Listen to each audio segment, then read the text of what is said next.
obviously, the question is going to be asked, and we'll try to ask the question as he walks out of here if he doesn't take any questions. You know, where is the message of calm? Where is the message of trying to calm things down around this country? Because obviously you can send in the cavalry, you can send in all of these military forces. That doesn't necessarily make the protesters go away unless you want to really crack some skulls out there. And those are images that this White House has to realize comes with a massive political risk. But getting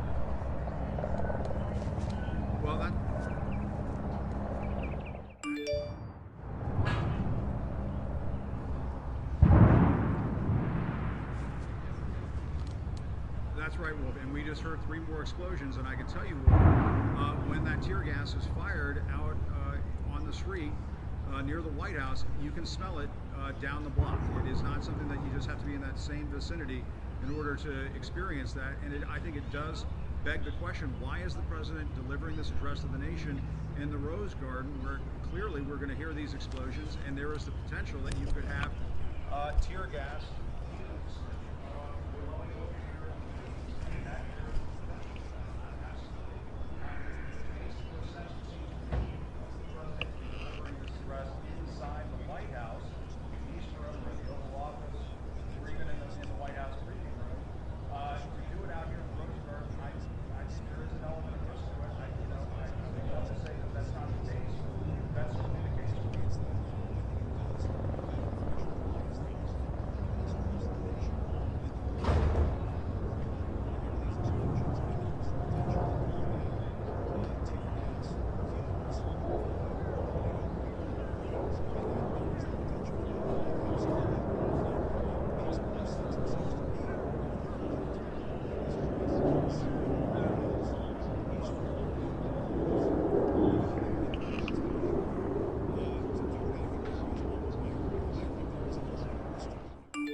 Jim.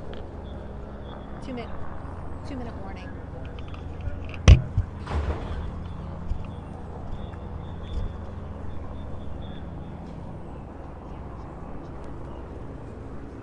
Let her know. There are 2-minute warnings.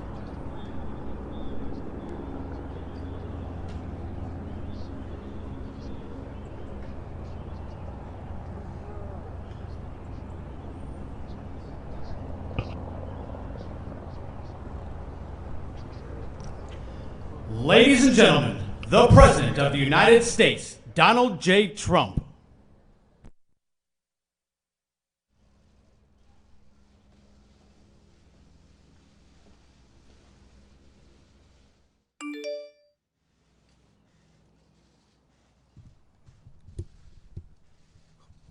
Thank you very much. My fellow Americans, my first and highest duty as president is to defend our great country and the American people. I swore an oath to uphold the laws of our nation, and that is exactly what I will do. All Americans were rightly sickened and revolted by the brutal death of George Floyd. My administration is fully committed that for George and his family, justice will be served. He will not have died in vain. But we cannot allow the righteous cries and peaceful protesters to be drowned out by an angry mob. The biggest victims of the rioting are peace-loving citizens in our poorest communities. And as their president, I will fight to keep them safe. I will fight to protect you.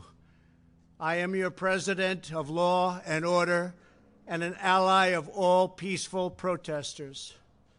But in recent days, our nation has been gripped by professional anarchists, violent mobs, arsonists, looters, criminals, rioters, Antifa, and others.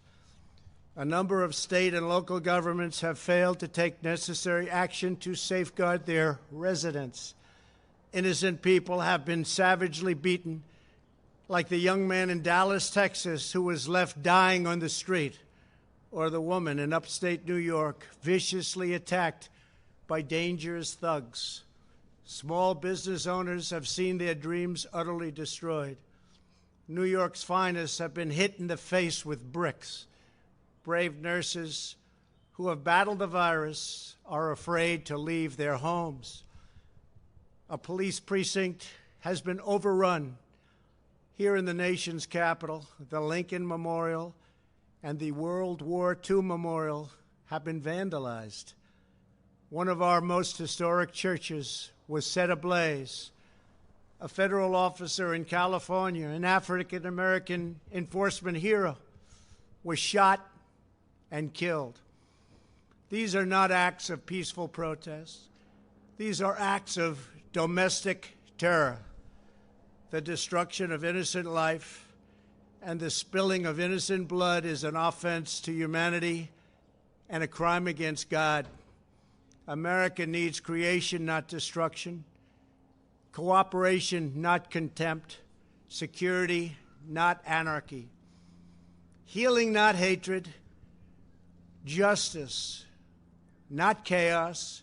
This is our mission, and we will succeed. 100%, we will succeed. Our country always wins. That is why I am taking immediate presidential action to stop the violence and restore security and safety in America. I am mobilizing all available federal resources, civilian and military, to stop the rioting and looting, to end the destruction and arson, and to protect the rights of law-abiding Americans, including your Second Amendment rights. Therefore, the following measures are going into effect immediately. First, we are ending the riots and lawlessness that has spread throughout our country. We will end it now. Today, I have strongly recommended to every governor to deploy the National Guard in sufficient numbers that we dominate the streets. mayors and governors must establish an overwhelming law enforcement presence until the violence has been quelled. If a city or state refuses to take the actions that are necessary to defend the life and property of their residents, then I will deploy the United States military and quickly solve the problem for them. I am also taking swift and decisive action to protect our great capital, Washington, D.C. What happened in this city last night was a total disgrace. As we speak, I am dispatching thousands and thousands of heavily armed soldiers, military personnel, and law enforcement officers to stop the rioting, looting, vandalism, assaults, and the wanton destruction of property. We are putting everybody on warning. Our 7 o'clock curfew will be strictly enforced. Those who threaten innocent life and property will be arrested, detained, and prosecuted to the fullest extent of the law. I want the organizers of this terror to be on notice that you will face severe criminal penalties and lengthy sentences in jail. This includes Antifa and others who are leading instigators of this violence. One law and order, and that is what it is. One law. We have one beautiful law. And once that is restored and fully restored, we will help you, we will help your business, and we will help your family. America is founded upon the rule of law. It is the foundation of our prosperity, our freedom, and our very way of life.